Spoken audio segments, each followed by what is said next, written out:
Well, Stuart, fantastic to see all these new coaches out here at Twickenham enjoying the sunshine in a session. But just how important have coaches been in your life, going back to as a young player and at school, and the influence they've had on your career?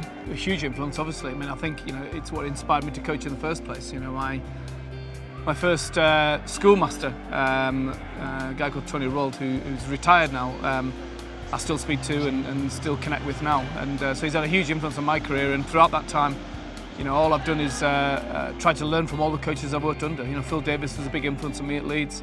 Obviously, working here at the RFU, there's been some great coaches, and doing the job I do now gives me the opportunity to go and visit and meet great coaches from not just rugby, but outside of rugby as well. What do you think makes a great coach?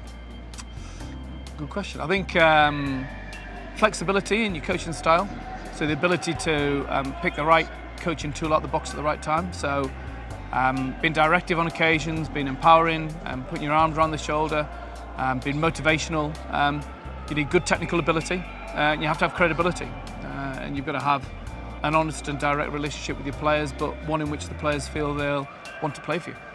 Different coaches in different countries, different styles, different cultures. If you look at the nations that come here in November and their kind of approach to the game, how do they differ? Let's take Australia first. And obviously you've been in Australia quite recently.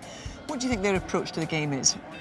I think the Australians, as a nation with rugby, have tried to find their feet in amongst a huge rugby league popularity and Australian rules. So they try and play on the edges of innovation, creativity. They're very well coached, and obviously you've got a new coaching team in place now with Hugh Mackenzie. So they'll be a formidable force when they come here. They'll have more games under the belt from the Rugby Championship, but they will not be set-piece dominated. There'll be more football inside. And Argentina, of course, you know them very well, having been on tour there. I guess the perception is that they're always a big scrummaging nation. Is that still the case? I think so. I think they build their game around physicality, around set-piece, around the breakdown. But I think what Graham Henry's brought, because Graham Henry's joined their coaching team from the All Blacks, is an element of creativity now, and also offloading in the forwards particularly. So we noticed that in the summer, and you still saw it in that South Africa game not too long ago. So I think they're trying to develop their game, but also have a very strong, hard-working tackling defence. Very hard to break down, physical men who are very proud to play for their country. And how do you sum up New Zealand? The one thing we do know is they're not unbeatable. Of course, a memorable day here at Twickenham, but the mighty All Blacks, I think they have this mystique about them. How do you take away that mystique? I think they've got mystique, and rightly so. I think out of the last 23, 24 games, they've lost one. So in international sport, that's probably unprecedented, I would say. They've got a great all-court game. They can play a kicking game, they can play a great attacking game, they're good defensively, they're fantastic at the breakdown, got a good set piece. As you say, we had our day here in November. I'm sure they'll be hugely motivated for that when it comes around again. But the trick to that was showing the players enough pictures to help them believe that they could win. And on the day, we executed our game plan well, and they're only human, and under pressure, particularly with our defence, we caused problems for their attack, and we took the space when they defended against us and put them under pressure, and I think that was the key to the game. Some of your key players have enjoyed success this summer away with the Lions. Obviously, England had a successful tour to Argentina. How important are these tours? What do they bring to the players, and how does it benefit them on the international stage? I think going away at the Southern Hemisphere is a great experience anyway. You get used to a certain brand and type of rugby in the Northern Hemisphere in the Six Nations, so that's the first thing. I think the second thing is you spend time together with people. You spend time together bonding and going on tour, seeing different parts of the world, and that connection helps build relationships that should stand you through the test of time when the tough times come. When you're introducing new players into your squad, you've got your new EPS group coming together. You obviously know a lot of them well through the Saxons, but how do you blend all the different players together? If you're introducing a young, relatively inexperienced player into that group, how do you do that successfully? The inexperienced player is the biggest challenge. You've got to make them feel comfortable and in an environment where they can express themselves.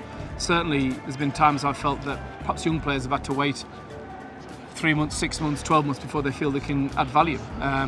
Whereas I said to the young players, listen, you've been picked on merit, you should be able to give your opinion, you should have the confidence to do so. And equally, the senior players need to be respectful of his opinion and his contribution, because he's picked on merit. He's not picked because he's young, he's picked because he's good enough.